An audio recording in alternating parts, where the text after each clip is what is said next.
The NHL RFA dominoes continue to fall. We have some more breaking news with more RFA signings this evening, including Travis Konecny and Brock Boeser. We'll examine those latest contracts coming up next.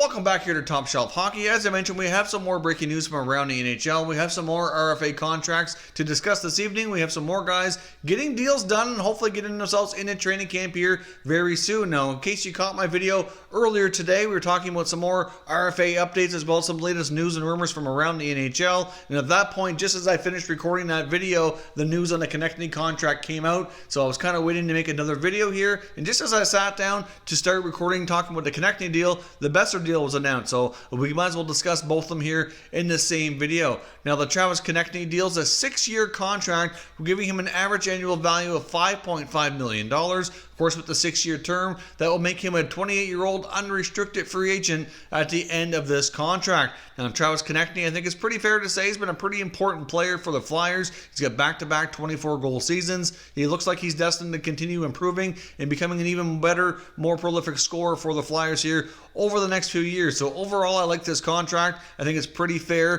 For the most part, most of the talk and speculation around what was being negotiated, most of the talk was leading us to think that a bridge deal might be more likely, probably a 3-year deal around the $4.5 million range. So if you add those extra years on, a 6-year deal at $5.5 million, overall, I must say, that seems to be pretty reasonable, pretty fair contract, I think, for Konecny. It's a little bit more money than I thought he would get, but it's also a longer term, and overall, I think it's a pretty decent deal for the Flyers. Somebody his age, obviously, who's got back-to-back 24-goal seasons, for him to be a consistent 30-goal scorer throughout the term of this contract certainly does seem reasonable.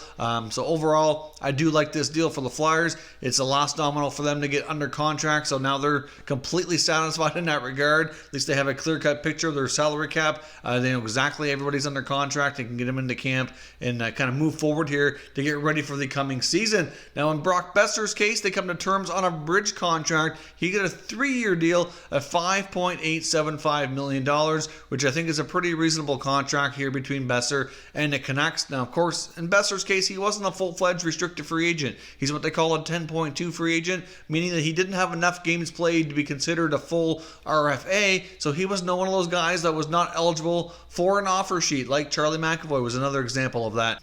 In Boeser's case, he'll be 3 more years of service at the end of this contract, which still leaves him a little bit short of becoming an unrestricted free agent. He'll need 2 more years after that to have that eligibility. So when his contract expires, he's going to be a restricted free agent with arbitration rights. So at least there's the arbitration process to go through should they not be able to come to terms. At the same time, though, if an extension is not reached prior to, he will qualify for his qualifying offer, which will be based on his salary from the 3rd and final year of this deal, which is $7.3 million straight salary. There's no bonuses in that year, which is certainly going to basically guarantee him to have a much bigger salary on the next contract. If they can't come to terms on a more lucrative long-term deal, he'll have the option of signing a qualifying offer, taking a 1-year deal over $7 million. So that seems to be the trend right now. These RFAs are trying to get themselves to UFA status as early as possible to be able to cash in more frequently. Obviously, that's kind of what they want. They want the flexibility, they want the freedom, and they want the money, and they want it as frequently as possible. You can't blame them. This is their career. This is their lives. They want to make as much more money as they possibly can,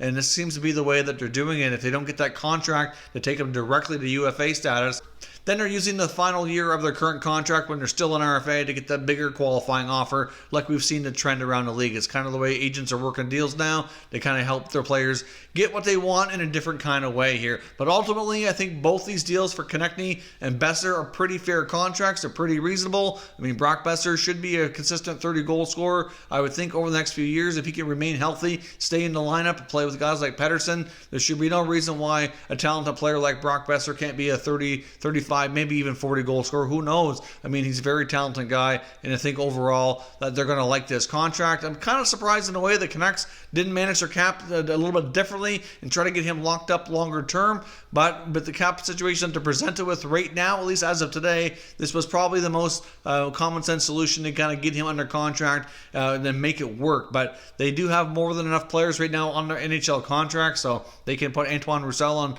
injury reserve if need be. They can also demote a few players down to Utica to create a little extra space, because technically, if you look at capfriendly.com, it does show them as being over right now, but there's some easy ways to do some roster moves so they can get themselves cat compliant by the time this season starts. So either way, let me know what you think of the Konecny and Boeser contracts down in the comment section, and we can discuss further. If you're new to the channel, consider subscribing and turning on your notifications so you don't miss any future content. Give this video a thumbs up if you enjoyed it as well. I'd appreciate it if you did. As always, thank you for watching, and I will catch you next time.